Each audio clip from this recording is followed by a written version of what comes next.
remote controlled IED blast attack in the सोचिए, एक ऐसी धरती की जिसने आजादी का स्वाद सिर्फ 227 दिनों तक चखा। एक ऐसी धरती जहां स्वतंत्रता के सपनों को विश्वासघात ने कुचल दिया। यह है बलूचिस्तान की अनसुनी कहानी।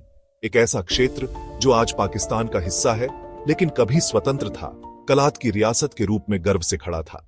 आखिर सब कैसे बिखर गया?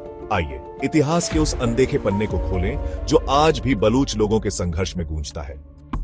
1947 में जब भारत और पाकिस्तान का जन्म हुआ, उस समय बलूचिस्तान 4 रियासतों से बना था: कलात, खारान, लास बेला और मकरान। जहां ज्यादातर रियासतों को भारत या पाकिस्तान में से एक को चुनने के लिए मजबूर किया गया, वहीं कलात ने एक अलग राह चुनी। इसके शासक खान मीर अहमद यार खान ने स्वतंत्रता का सपना देखा, लेकिन कलात की स्थिति अनोखी थी। 1876 के संधि के कारण इस संधि ने कलात को आंतरिक स्वायत्तता दी थी, ब्रिटिश हस्तक्षेप से मुक्त, और इसे सिक्किम और भूटान की तरह श्रेणी बी में रखा गया था, न कि अन्य भारतीय रियासतों की तरह। इसलिए कलात को न भारत और न ही पाकिस्तान में शामिल होने की बाध्यता थी, और न ही यह रियासतों के चैम्बर का हिस्सा था। इसीलिए कलात के अंतिम शासक खान मीर अहमद यार खान ने स्वतंत्रता का रास्ता चुना। 4 अगस्त 1947 को दिल्ली में एक ऐतिहासिक बैठक हुई। लॉर्ड माउंटबेटन, जवाहरलाल नेहरू और जिन्ना कलात के खान के साथ बैठे। हैरानी की बात है कि जिन्ना ने कलात की स्वतंत्रता की मांग का समर्थन किया। खारान और लास बेला को कलात के साथ मिलकर एक पूर्ण बलूचिस्तान बनाने का निर्देश दिया गया। अगले ही दिन कलात एक स्वतंत्र राज्य बन गया। 11 अगस्त को कलात और जिन्ना की मुस्लिम लीग के बीच एक संधि पर हस्ताक्षर हुए, जिसमें बलूचिस्तान की संप्रभुता का सम्मान करने का वादा किया गया। 15 अगस्त को, जिस दिन भारत आजाद हुआ, कलात ने अपना झंडा फहराया और एक नया राष्ट्र जन्मा। लेकिन आजादी के साथ एक पेंच था। ब्रिटिश, जो अभी अभी भारत छोड़कर गए थे, कलात को अपने दम पर खड़ा नहीं होने देना चाहते थे।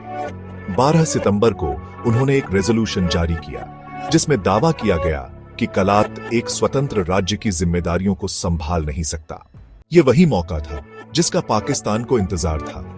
जिन्ना, जिन्होंने पहले कलात की आजादी का समर्थन किया था, अब अपना रंग बदलने लगे। दिसंबर तक खान की सैन्य सहायता की मांग को ब्रिटिश ने ठुकरा दिया और यह कहा कि इसके लिए कलात को पाकिस्तान की मंजूरी जरूरी है। खान चारों ओर से घिर गए। जिन्ना ने 18 मार्च 1948 को अपना आखिरी दांव खेला। उन्होंने खारान, लास बेला और मकरान को कलात से अलग करने की घोषणा कर दी, जिससे कलात एक छोटा सा, चारों ओर से घिरा हुआ टापू बनकर रह गया। खान ने भारत और अफगानिस्तान से मदद की गुहार लगाई, लेकिन कोई भी उनकी मदद को नहीं आया।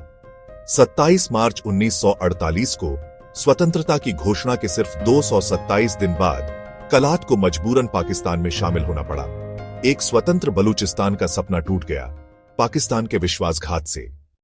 इस जबरन विलय ने एक ऐसी आग जलाई जो आज तक जल रही है। बलूच लोगों ने अपनी नियति को कभी पूरी तरह स्वीकार नहीं किया। दशकों से उन्होंने स्वतंत्रता के लिए संघर्ष किया, सैन्य दमन और उपेक्षा का सामना करते हुए। बलूचिस्तान, जो संसाधनों से भरपूर है, फिर भी पाकिस्तान का सबसे गरीब क्षेत्र बना हुआ है।